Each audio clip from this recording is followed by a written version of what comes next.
We are distracted people living in a distracted world. And if you want to achieve any goal in life, any outcome in life, whether it is your business, whether it is your wealth, whether it is the dream life that you're trying to build, all you require is concentration. Swami Vivekananda taught that concentration is the ultimate key to achieving success. In one of his quotes, he said, "Take up one idea, make that one idea your life. Think of it, dream of it, live on that idea. Let the brain, muscles, nerves, every part of your body be full of that idea, and just leave every other idea alone. This is the way to success." It is pretty clear, but think about how you live your life. You reach for your phone before you've even decided to. You sit down to do one thing that actually moves your life forward, and 20 minutes later, you're somewhere else entirely. You feel it. The focus you had 10 years ago is not the focus you have now. And this is not a discipline problem. This is not because you're weak. This is because of something totally different. The ancients understood this thousands of years ago, and the modern neuroscience is now mapping this slowly. And by the end of this video, you will understand the single faculty that sits beneath every addiction you have at every level, and beneath the success you keep chasing. They share the same root, and once you master it, your habits lose their grip on their own and you stop fighting them. With this, let's directly get into the topic. First, let's understand the definition. Concentration is conscious singular attention, and distraction is unconscious split attention. Right? Concentration is conscious singular attention, and distraction is unconscious split attention. At least this is how we look at it within Advaita conscious society. And with this understanding, everything will make sense for you. Think about what is happening in your life. Every day when you wake up, and every time there is an important task that needs your attention, you go and grab your phone, your hand unconsciously moves towards the phone, and you start scrolling, you start doing things which are unproductive. And what I want you to understand today is that whatever your goals are in life, whatever it is, whether it is your spiritual evolution, whether it is your personal development, whether it is your financial freedom, whether it's your business success, what is stopping you from achieving it is your distractions, is your unconscious actions. And once you can direct your energy into one goal, like Swami Vivekananda said, to take up one idea and to make it your entire life, that is the sure, short way of success. I've seen this in the lives of so many people, and I've seen this in my own life. Right? Now, why is this? Why should we practice concentration? Why should we practice the act of conscious singular attention is something we will understand now. From the perspective of Advaita Vedanta, there are two dimensions to us. One is our body and mind, along with the ego, which is simple to understand, which you are right now, which you can see and feel, your individual identity. That is one dimension. But yet at the same time, there is a deeper dimension to you, which is the infinite consciousness, which is your true essence, which is that true potential within you beyond the body and mind, where you are not limited by anything, where you are truly powerful. Think about it as the source of who you are. Just as the electricity is the source of a bulb, and a bulb is nothing without electricity, your body, mind, and ego are nothing without consciousness. Right? Because if there is no consciousness in the body, then we burn or bury that body. That body is meaningless. It is dead. Consciousness is the life-giving mechanism. It is the life-giving element in reality. In fact, it is reality itself at the deepest level. But for simplification, this is how we will understand it. Consciousness is that life-giving force that is the source within you, and your body and your mind has the ability to channel this consciousness and to live your life. Now, most of us are doing unconsciously. Most of us are channeling consciousness unconsciously, and we are scattered, and unconscious scattered attention is distraction. Distraction is the recipe for a unsuccessful life. Distraction is the recipe to an average life of suffering, of mediocrity, and of scarcity. If you look at anyone who is in that state of mediocrity, of scarcity, and you observe their behavior, their actions, you will understand that they are scattered. They don't have focus in life. Now, why this happens is very, very simple from the Vedantic perspective. Consciousness can give rise to anything. Consciousness is the life giving force. Whatever thoughts, whatever identity, whatever goals that you can direct your consciousness to consciously, that is what will manifest in your life. That is what is created in your life. But because we are not aware of this, because we are scattering this attention is nothing but directing this consciousness towards something, right? Directing the infinite consciousness within you towards a specific thing is attention. If you don't do it consciously, it happens unconsciously and it gets scattered. And if you can have one point of focus in your life, right? If you can focus on one thing in your life, when I say one thing, it need not be one outcome. It can be your ideal life, an ideal life of wealth, health, relationships, inner peace, spiritual evolution. It can be a holistic life. But apart from that, everything else should be a no for you. What somebody else says, competition, jealousy, and social media, alcohol, all these things, apart from whatever is truly meaningful for you, should be a no for you.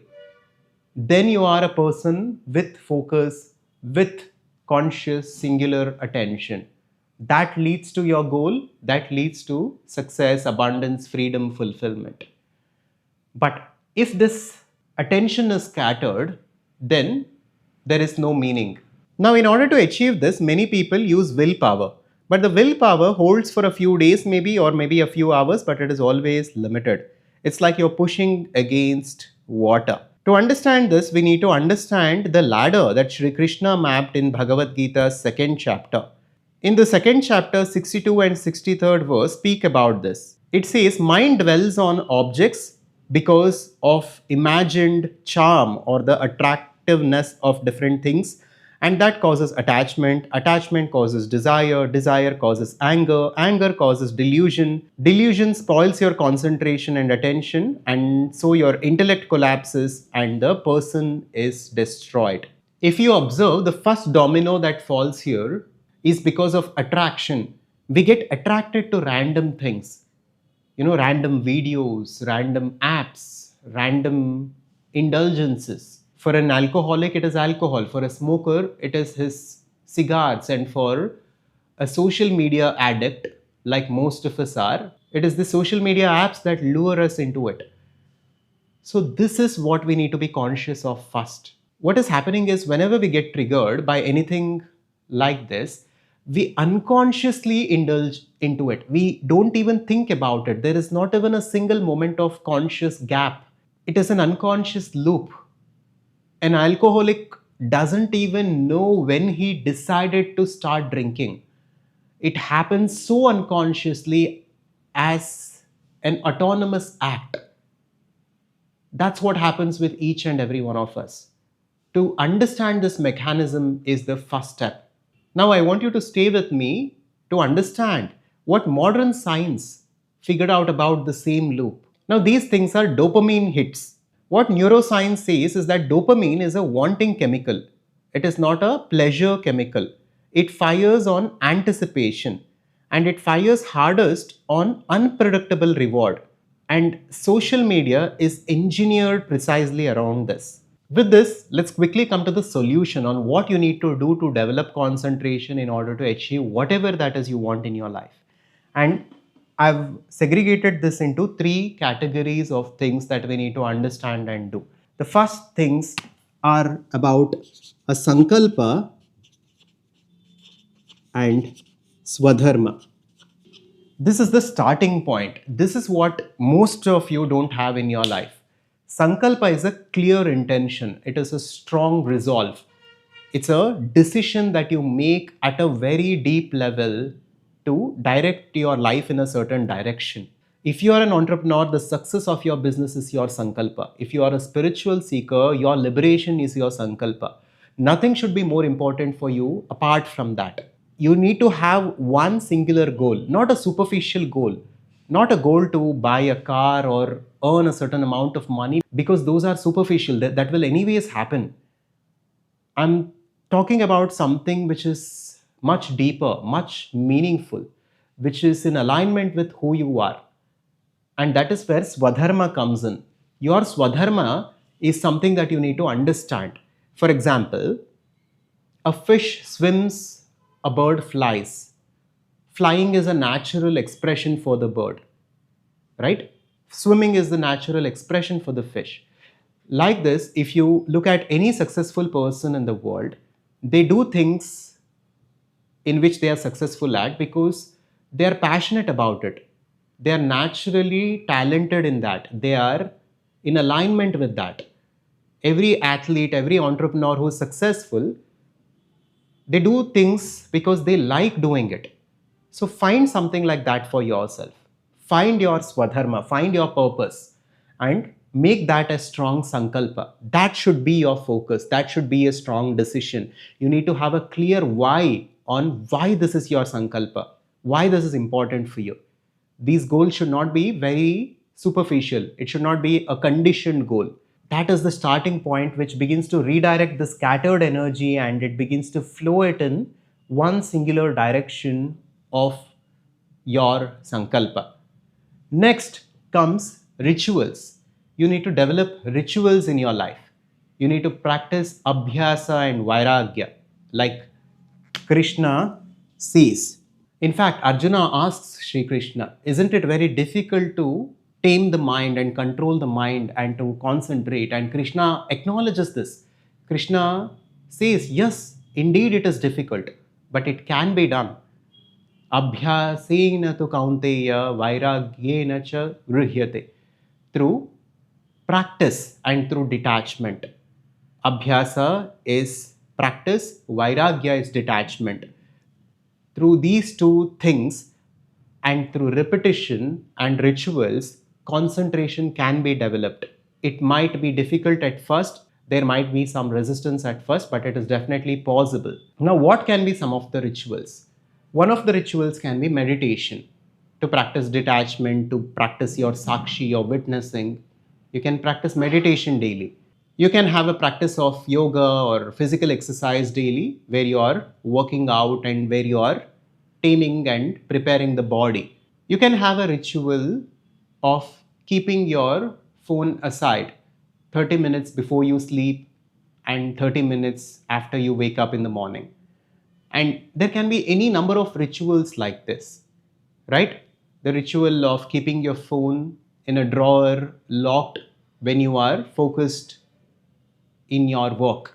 So these are practices. So concentration requires practice. It doesn't come naturally to most people.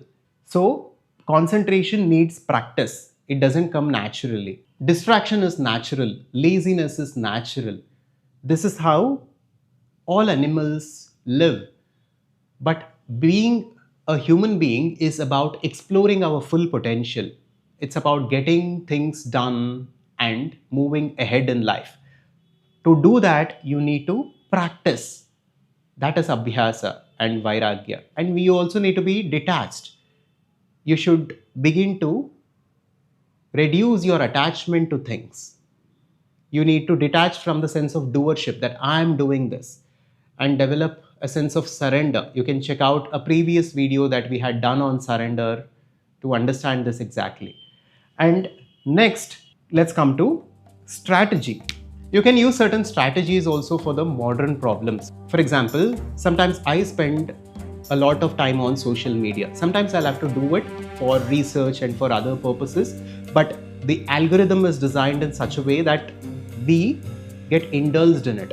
So I use certain apps which limit my time in each of these social media apps.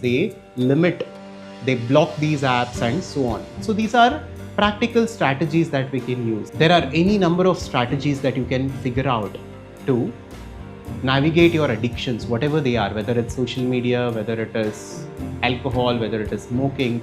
There are systems and tools that we can use in order to get rid of them and in order to develop concentration.